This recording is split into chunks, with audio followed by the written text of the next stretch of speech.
The best niche to blog about ever. Hands down, this is the best one you can choose. So, let's get into this.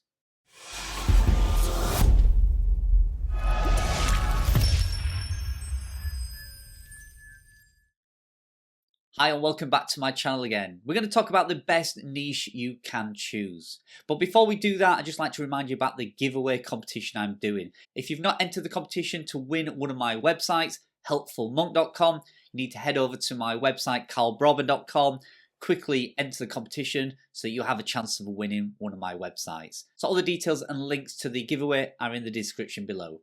So back to today's video, what is the best niche? Now the best niche you can find and the best niche you can talk about is yourself. Now I know, wait, don't jump off. You might be thinking, well, I'm not a YouTuber, I'm not a famous person, why would I blog about myself? But it's not just a niche about blogging about yourself. It's about yourself in general. So let me put this into some sort of context. So fishkeepingforever.com was one of the first successful websites I built and then later sold. Now, how did I come up with that idea? Well, I was 45 years old when I actually created that website. And it was from an experience and career that I had when I was just 21.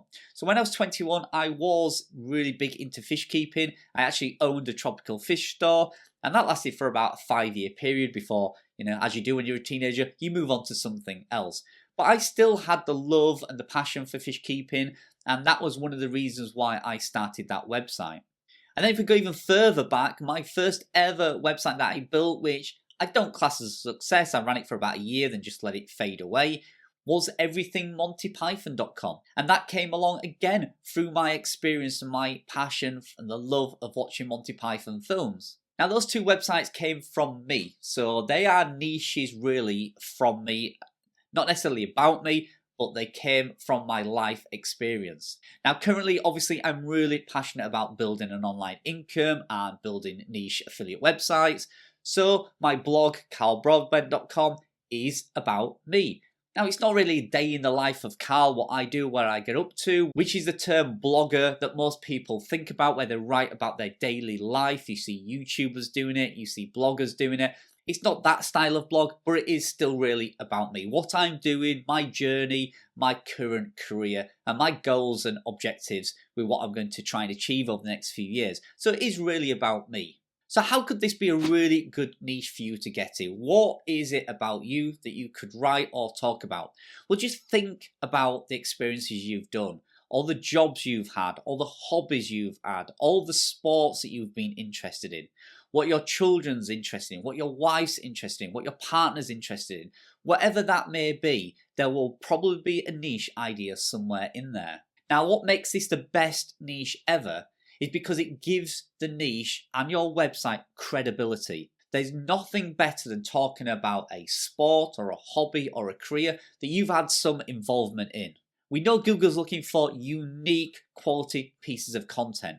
And if you've actually done that career or done that hobby or done that sport, you will have a better insight into that niche than picking a niche that you've never ever done before. It would be like me trying to create a niche around sewing and knitting. I know nothing about that, and that lack of knowledge will probably end up coming over in my content. An experienced or an enthusiast in that hobby will be able to spot that those pieces of articles have not been written by people that's had hands-on experience in that hobby. Now, even the best writers will not be able to create that same experience that you could, again, if you've had experience in that niche. And that really affirms the opinion that I have that the best niches you can create are niches about yourself. Often when we want to set up a website, we're looking through Amazon, we're looking through Google to try and find these niches that are underserved and not many people's talking about. But often we overlook the best niches, and they're the niches you know a lot about. Now, you could obviously have a niche about yourself. There are some very, very successful blogs out there that are just about the person themselves. Think about how many mum blogs you've found, or parent and toddler blogs, or father and son websites you've found that are all around that person and their life and their daily trials and tribulations with everything in general, really, in life.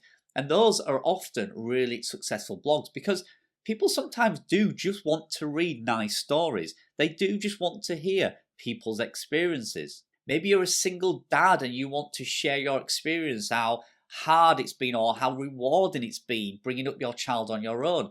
Similarly, if you're a single parent, you're a mum and you're trying to work a full-time job, or maybe you're a single parent and you're trying to create an online business and you're struggling because of children and work commitments and bills, that could be the perfect blog that helps somebody out. They could learn from your experiences and it could make a really good, interesting read. So take this opportunity and have a think about the types of things you've been interested in or currently interested in, and would that make a really good niche? I think sometimes we really overcomplicate the niches and think that something won't work and disregard it for opinions of others. It'll never work, there's not enough traffic, there's not enough interest in it. When actually, without sometimes trying it and really looking at it, you'll never know. But there is one thing you need to do. You do need to validate your ideas. If you are subscribed to my newsletter, you've probably seen an email that went out very recently that said validate your business. You do have to do your due diligence. Is it a kind of topic people are searching for? Show it to your friends and family. Tell your partner. Tell your children. See what they think. See what their opinion is on this niche. And if you are looking at being product focused, are there any products about it?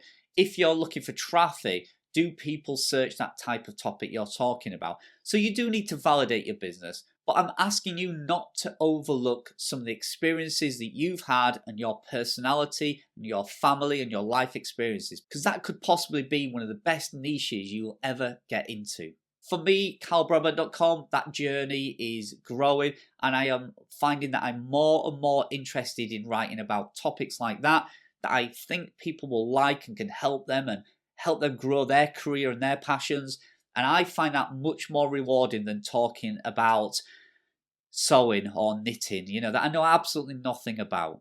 If you read any of those articles on there, I hope, fingers crossed, you can see that my passion is coming through, my experience and knowledge is coming through, and I think that can only help build my authority with Google and hopefully get some traffic and build that community and build that audience. I'm going to use my experiences to create my own very own personal blog, and I hope that that is definitely going to be one of the best niches I've ever chosen. So thanks for joining me, and I'll see you in the next video.